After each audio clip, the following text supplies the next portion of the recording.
Le 26 avril 2025 à Séville, l'Espagne va vibrer. Le monde du football retiendra son souffle. Ce ne sera pas un match comme les autres. Ce ne sera pas un simple classico. Ce sera une guerre. Une finale de Coupe du Roi entre les deux géants du football espagnol, le Real Madrid et le FC Barcelone. Un choc aux allures de revanche. Un affrontement où tout est en jeu. L'honneur, la fierté, la suprématie nationale et bien plus encore. Pour nous, les supporters madrilènes, cette finale représente une chance unique de laver l'affront des classicos précédents.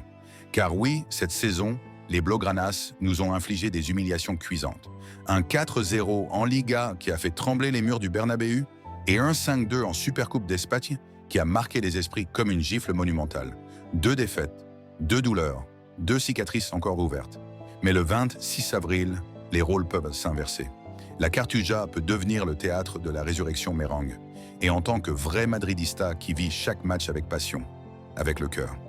Nous devons y croire jusqu'à la dernière minute de ce match. Le Real Madrid n'a jamais été aussi dangereux que lorsqu'il est dos au mur. C'est inscrit dans l'ADN du club. Et cette fois encore, malgré les blessures, malgré les critiques, malgré les doutes, j'ai des raisons solides de croire à une victoire. Et pas n'importe laquelle. Une victoire mythique, une revanche en finale face à l'ennemi juré. Alors, pourquoi faut-il croire en notre Real Madrid ? Pourquoi cette finale peut-elle être celle de notre gloire? Premièrement, l'ADN du Real Madrid. L'histoire du Real Madrid est pavée de miracles, d'exploits insensés, de retournements de situations qui ont défié la logique.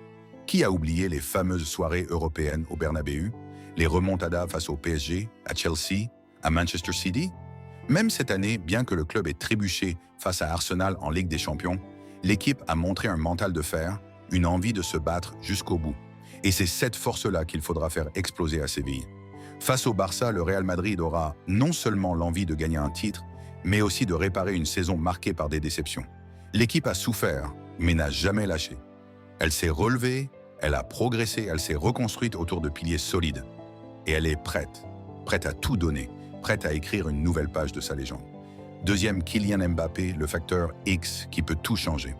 Pendant plusieurs jours, son nom a fait trembler les couloirs de Valdebeba. Une entorse à la cheville, une incertitude, une inquiétude pour tout un peuple. Car Kylian Mbappé, c'est plus qu'un joueur.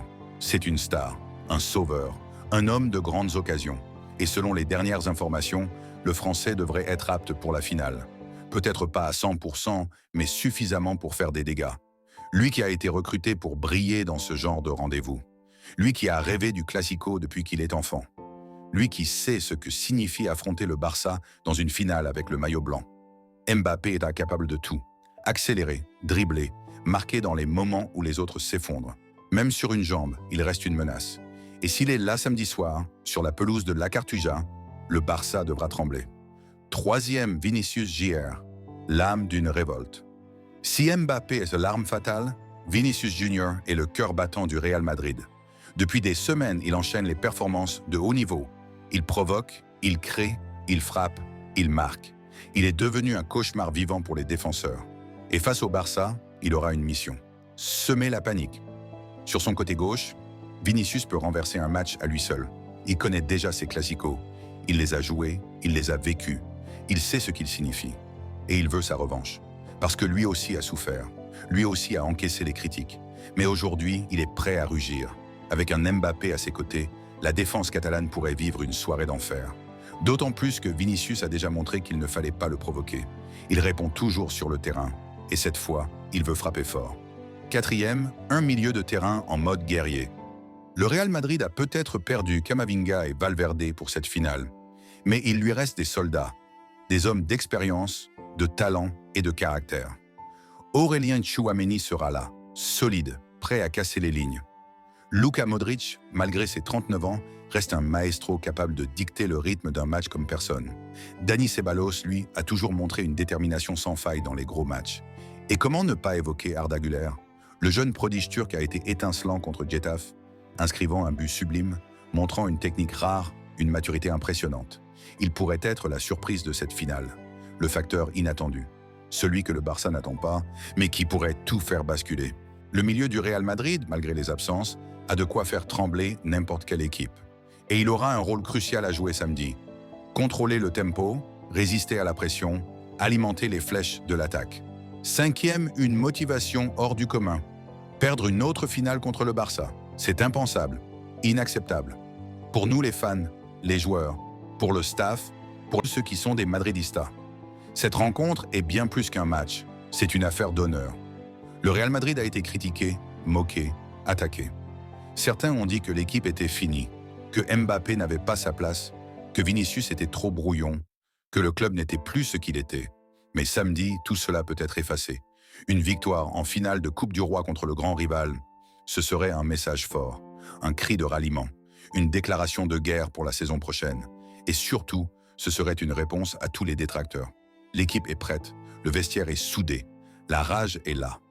Un contexte explosif, le Barça dans le doute, le Real prêt à frapper le FC Barcelone, malgré ses victoires face au Real cette saison, n'est pas dans sa meilleure période. L'équipe semble fatiguée, redressée sur ses derniers matchs. De plus, 2 cadres sont forfaits, Balde et Lewandowski. 2 joueurs qui nous avaient fait beaucoup de mal. L'ambiance est tendue, les jeunes joueurs sont sous pression. Et même si la qualité est là avec des Lamine Yamal, Rafinha ou Lewandowski, la stabilité n'est pas totale. De son côté, Carlo Ancelotti veut une revanche. Il sait qu'il joue gros, son avenir, sa crédibilité, son palmarès. Il a perdu 2 Clásicos cette saison. Une 3e défaite serait insupportable. Mais lui aussi connaît ses grands rendez-vous. Il a l'expérience, il a la sagesse. Il sait comment préparer ses hommes pour une bataille. Et à la Cartuja, ce ne sera rien d'autre qu'une bataille. Un affrontement pour l'éternité. Une occasion en or pour entrer dans la légende. Les finales ne se jouent pas, elles se gagnent. Et celle du 26 avril pourrait marquer un tournant. Une victoire madrilène serait un tremblement de terre dans le paysage du football espagnol. Une déclaration de force, un message clair. Le Real Madrid est toujours vivant. Supporters Merengue, ce match est pour vous. Ce combat, c'est le vôtre. Croyez en cette équipe, croyez en l'histoire, croyez en la fierté d'un maillot blanc qui ne meurt jamais. Car samedi, à la Cartuja, c'est une guerre que le Real Madrid doit gagner. Et vous, Madridistas, croyez-vous à la victoire? Donnez vos pronostics en commentaire, partagez cette vidéo et surtout, abonnez-vous pour ne rien manquer de cette finale épique. À la Madrid, Inadamas.